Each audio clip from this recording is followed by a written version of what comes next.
O teste. Território dos Elfos Negros, tribo Flecha Dourada. Você está falando sério? Shindai perguntou, confuso, e um pouco insultado porque duas meras crianças poderiam considerar enfrentar toda a sua tribo. Você acha que pode enfrentar todos nós, só vocês dois? Ele perguntou. Oh não. Aura disse casualmente.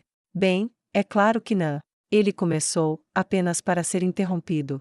Quero dizer, só eu, ou apenas meu irmão, não somos tão poderosos quanto Lord Ains, mas...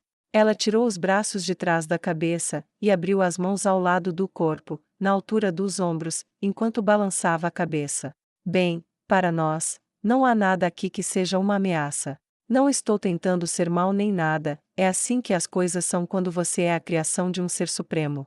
Ela disse. Teremos que testar isso. Shindai disse, agora irritado ao extremo. Marido. Shava disse em tom de reprovação. Eu sei, meu amor, não até a morte. Ele disse com um sorriso torto.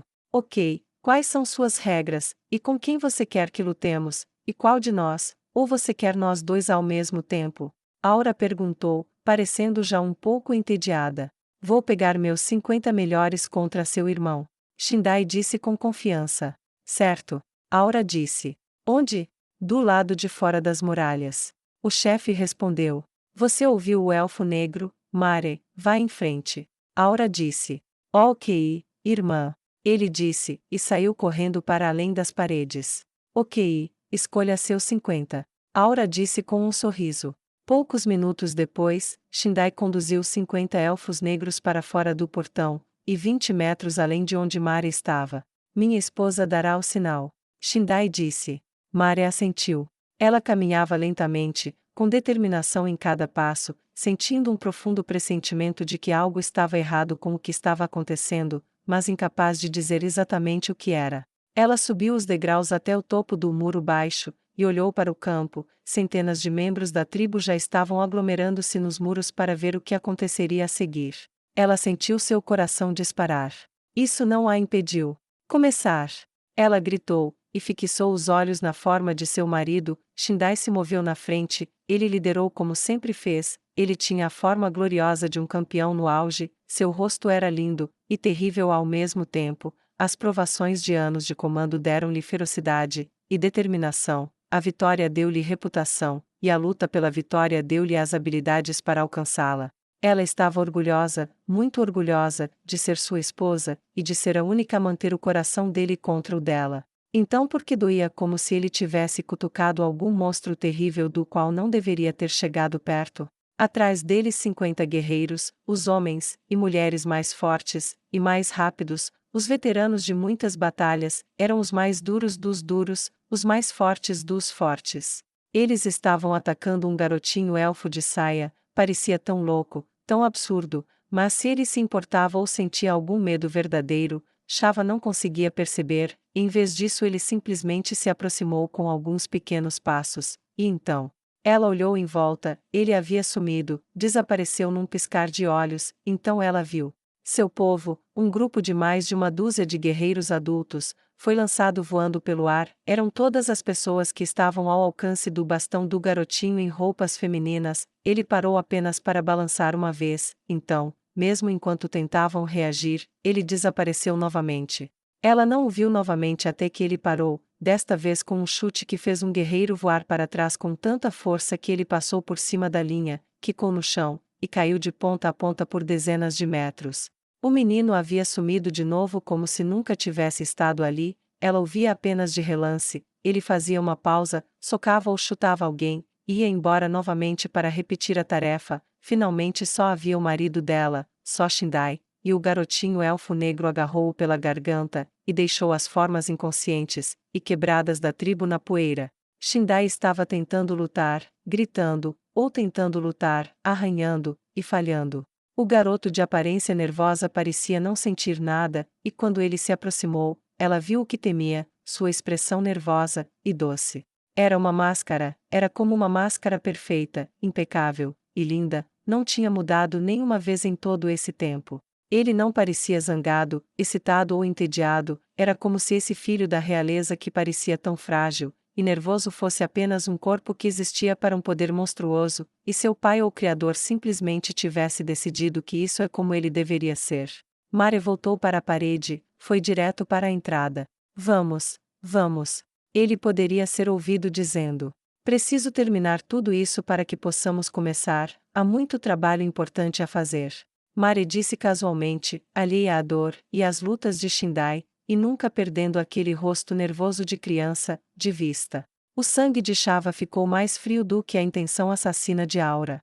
Mare deixou cair o chefe invencível a seus pés, bem na entrada do portão.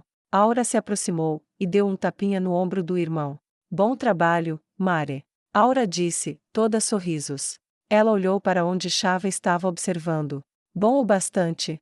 Ela perguntou à elfa do sul. Shava não pôde fazer nada além de acenar com a cabeça. Shindai estava com a mão na garganta, rolou para o lado, tossiu, tudo doía. Ele se forçou a levantar-se com um braço, e olhou para as duas crianças com espanto absoluto. Você diz que seu mestre é mais poderoso? Ele perguntou. Sim, ele é um dos seres supremos. Aura disse com orgulho. Ele criou você? Shindai perguntou. Não. Aura disse, e Shindai sentiu um momento de alívio por tal poder não existir neste mundo. Ele criou um diferente de nós dois, aquele que criou Mare, e eu era um de seus subordinados. Aura disse. O abismo se abriu abaixo de Shindai enquanto ele imaginava que tipo de poder tais seres deveriam ter. Você é um guerreiro poderoso. Ele disse com orgulho. Ah, eu não sou um guerreiro. Mare disse. Shindai ficou atordoado. Eu uso magia. Mare disse. Mas, você, não. Como? Por que você não usou? Ele ofegou. Não foi até a morte. Se eu tivesse usado magia, todos vocês teriam morrido. Mare explicou. Ele não caiu no abismo, ele olhou para ele, e ele olhou de volta para ele. Isso era demais. Shindai olhou além das duas crianças para as planícies abertas, ele amava essas terras desde o primeiro passo que lembrava. Eles eram vastos, perigosos, e belos, mas de repente ele se lembrou de que mesmo aquelas vastas áreas selvagens não eram nada comparadas à escala, e ao alcance do mundo como um todo, e agora uma poderosa potência havia voltado seus olhos para sua casa, e estava lhe oferecendo muito. Então, o que você me diz? Você está pronto para ser o senhor de todas as tribos das planícies entre a montanha e a teocracia? Aura perguntou. Shindai levantou-se, mas não se levantou, ajoelhou-se. Ajude-me a libertar as planícies do flagelo da teocracia, ajude-nos a nos unirmos, dê-nos prosperidade e um futuro, e estaremos lá para sua luta contra a teocracia, e seremos seus para sempre depois disso. Shindai disse. Aura e Mare trocaram um olhar. Isso basta. Aura disse quando Mare concordou com a cabeça. Vamos conquistar algumas tribos. Aura sorriu. Mas primeiro, provavelmente deveríamos curar todo mundo, hein? Ela disse com um sorriso. Poucas horas depois, quando todos estavam restaurados, Aura e Mare estavam nos aposentos privados de Shindai e sua esposa. Então, quem são as tribos mais próximas de você, e quem é mais fraco? Ela perguntou. Você não quer dizer mais forte? Shindai perguntou. Não. Veja apenas alguém idiota lutando contra o mais forte antes de estar pronto. Você tem que fazer melhor do que isso. Primeiro atacamos os mais fracos, e os trazemos para sua tribo. Aura disse com as mãos cruzadas atrás das costas. Então, quem é o mais fraco? Ela perguntou. Esses. Shava disse, e apontou para um lugar no mapa. Eles são os flechas brancas, e embora tenham 1000 membros em sua tribo, não tem mais do que 500 combatentes. Nós temos várias vezes isso. Ok, quão perto eles estão? Aura perguntou. Normalmente não tão perto, mas agora eles estarão a meio-dia de viagem, muito perto. Shindai disse calmamente. Eles vêm por aqui. Ele passou o dedo sobre o mapa. Eles vão a um abastecimento de água não muito longe. Por quê? Aura perguntou. É necessário, eles não têm água suficiente onde estão agora, e devem partir para terras melhores até que a água de sua atual casa seja reabastecida pelas chuvas ou neves. Shindai explicou. Então esperamos por eles. Aura disse. Mas eles são lutadores muito perigosos. Shindai parou enquanto olhava para Mare. Deixa para lá. Ele disse. Ainda assim, você quer que nós os massacremos? Shava perguntou. Se eles se renderem, não, Se não o fizerem, eles se tornam um exemplo. Só há uma chance de se renderem. Aura disse sem rodeios. Eles ficaram gelados até os ossos ouvir uma criança falar daquela maneira. Ok, chamem seus guerreiros, estamos indo agora. Aura disse. Quantos? Ele perguntou. Todos. Há 2 exemplos sendo dados quando eles chegarem. Ela disse docemente, mas com um sorriso que era tudo menos doce. E quanto à nossa tribo, não deveríamos deixar alguns de nossos lutadores aqui para protegê-los? Shindai perguntou em dúvida. Não, você pode trazê-los também se estiver preocupado. Provavelmente é o melhor de qualquer maneira. Vocês fazem isso certo, viajam juntos? Ela perguntou. Sim, quando migramos, mas... Ele começou. Ótimo, isso resolve tudo, comece. Aura disse. Shindai e Shava trocaram um olhar, depois se separaram silenciosamente para ir ver o movimento da tribo. Acampamento Flecha Branca. Bagan estava tendo um dia ruim. O movimento foi lento pela manhã, e todo mundo estava lento. Ele poderia conviver com isso com mau tempo, mas no resto do tempo às vezes parecia que havia uma conspiração entre seu povo para irritá-lo. Ele foi para a tenda que dividia com suas esposas. Elas ainda estavam embrulhadas nas peles. Isso foi irritante em particular, elas deveriam pelo menos estar com ele. Ele suspirou, e pegou um odre de água, tomou um gole, estava bom, também estava frio, e elas descobriram como estava frio quando ele segurou-o sobre suas cabeças, e inclinou-o de cabeça para baixo. Elas gritaram, gaguejaram, e balançaram a cabeça em estado de choque com um súbito golpe de água gelada em sua pele. Acordem! Bagan retrucou. Vocês duas deveriam ter sido as primeiras a ficar prontas, não as últimas. Elas resmungaram, mas fizeram o que ele disse. Não havia como dormir agora, enxugaram o rosto, e os cabelos com água, e se vestiram.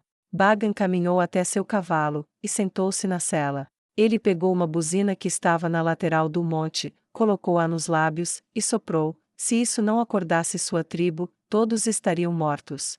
Ele riu um pouco, era mesquinho, até ele sabia disso, mas quando eles não agiam como esperado, bem, eles poderiam conviver com algum aborrecimento. Ele suspirou, tinha ombros largos para um elfo negro, e era alto em comparação com a média, mas fora isso, ele era em muitos aspectos perfeitamente comum, e era inteligente o suficiente para saber que esse não era o melhor trabalho para ele, mas ele também era teimoso demais para conceder isso a outra pessoa. Sua tribo finalmente começou a se movimentar para valer, alguns iam para as carroças, outros para os cavalos, esta tarde passariam pelo território da Flecha Dourada, ele pretendia passar eles gostando ou não, se Shindai não gostasse disso, deixe-o sair, e dizer isso. Foi uma viagem longa e lenta, embora não houvesse um único membro da tribo que não estivesse a cavalo ou, pelo menos, que não estivesse em uma carroça. Ainda era lento, e Bagan odiava lento. Mas ainda era melhor conservar as montarias para quando fosse necessária uma ação súbita e intensa, e isso ele entendia, por isso tolerou-a. Não houve contato com a tribo Flecha Dourada, mas um batedor mostrou que suas casas estavam abandonadas. Bagan estava cavalgando com suas esposas quando isso aconteceu. Algum sinal de violência? Xuxei perguntou, ela era curiosa.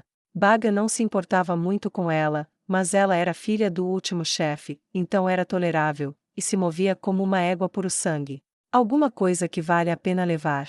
Neela perguntou. Bagan gostava daquela esposa, uma saqueadora nata até o âmago. A resposta a ambas as perguntas foi um decepcionante não. Eles provavelmente recuperaram o juízo, e seguiram em frente, e aquela ideia estúpida deles sobre um planejamento de longo prazo, bem, espero que ele tenha desistido disso. Bagan disse com desdém. O local para onde tinham ido ficou rapidamente evidente quando chegaram perto da fonte de água, e encontraram a bandeira de Shindai na frente dela. Na frente da faixa havia uma bandeira branca da paz. Bagan ergueu uma na frente de sua própria bandeira, e cavalgou com suas esposas. Shindai veio com Shava, e 2 crianças, para grande surpresa de Bagan. O que diabos você está fazendo aqui? Bagan perguntou com desprezo. Uma pergunta melhor, como você chegou aqui? Você está violando meu território de novo? Shindai perguntou. E se eu tiver? Ele perguntou com um sorriso de escárnio. Senhora Aura. Shindai disse com um olhar. Uma das crianças deu um passo à frente, e Bagan ficou imediatamente paralisado. Ele é uma oferenda para mim, algum tipo de piada. O que eu quero com o menino? Ele perguntou com um bufo. E por que você o chama de senhora, afinal? Dê-me aquela ali. Ele apontou para Mare. Então poderemos ter algo para conversar. Eu sou uma menina. Aura estalou. Aquele ali é meu irmão, e eu ia te dar uma chance de se render, e suponho que ainda tenho que fazê-lo, mas por favor. Não aceite, eu quero te matar. Ela rosnou, a atitude de Bagan a irritou totalmente. E irmã, você tem que oferecer os termos. É a regra, Mare disse enfaticamente. Aura se acalmou. Ok, o acordo é esse, idiota. Você rende sua tribo, e se torna subordinado do chefe Shindai, e sua tribo continua a existir. Só não mais como sua própria tribo.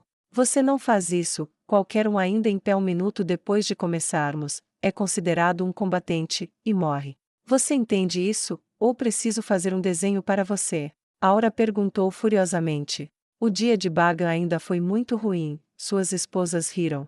Cale-se. Ele disse primeiro para Xuxei, depois para Neela, e finalmente. Ele olhou para Aura, e retrucou. E cale a boca também, criança, ou terei que bater em você, e lhe ensinar algumas boas maneiras.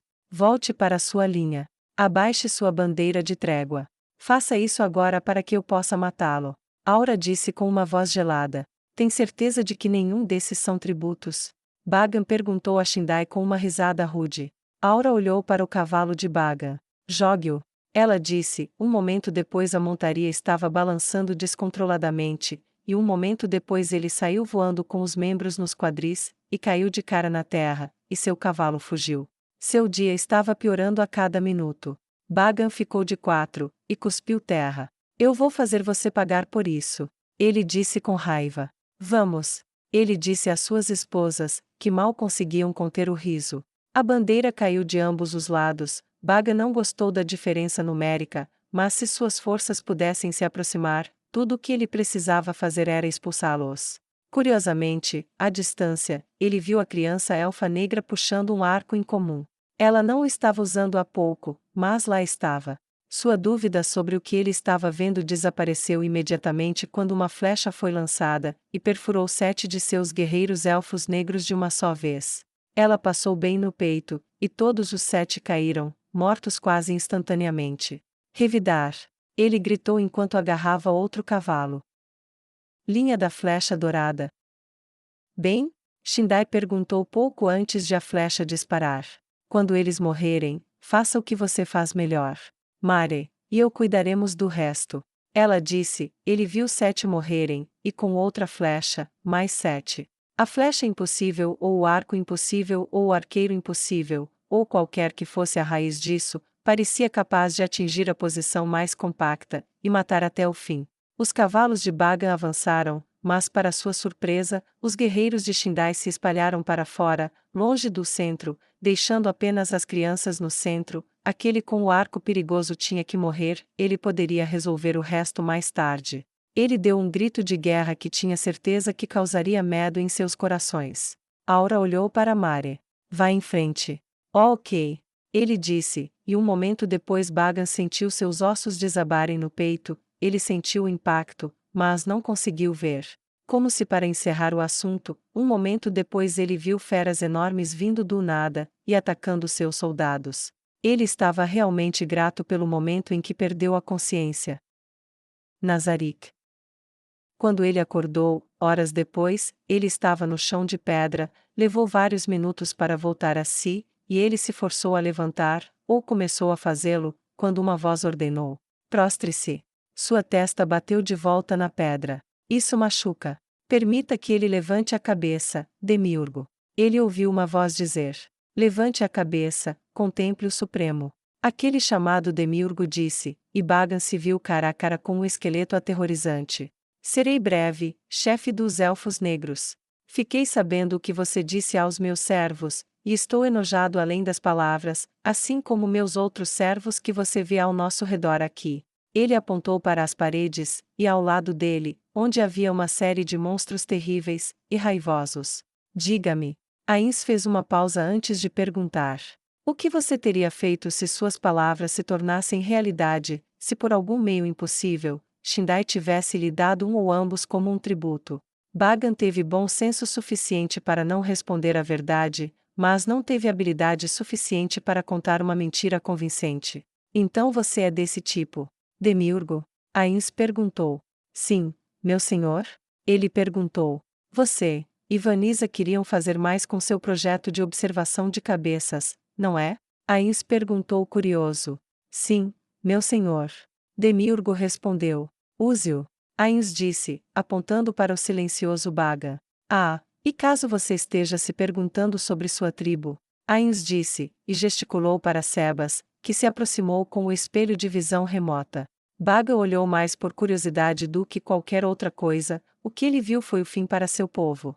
Não havia um guerreiro a cavalo que pertencesse aos flechas brancas. Havia cabeças em lanças sendo fincadas na terra em uma exibição macabra, e corpos sendo empilhados como lenha. Não muito longe, embora não pudesse ouvi-los, ele podia ver as lamentações das mulheres, crianças e idosos de seu povo, e Shindai ficou na frente deles dizendo algo que não podia ser ouvido de onde ele estava ajoelhado no chão de pedra. Sua tribo está tendo uma opção: eles se integram à tribo Flecha Dourada ou cometem suicídio para permanecer com sua tribo tradicional até o fim. Ains disse indiferentemente. Baga estremeceu de raiva ao ver suas esposas limparem a marca da flecha branca de seus rostos. Isso serviu de exemplo para muitos outros, e no final, apenas um punhado de poucos escolheu manter sua identidade na morte. Você tem algo a dizer em sua defesa? Ains perguntou. Bagan cuspiu no chão. Isso foi um erro. Lamba.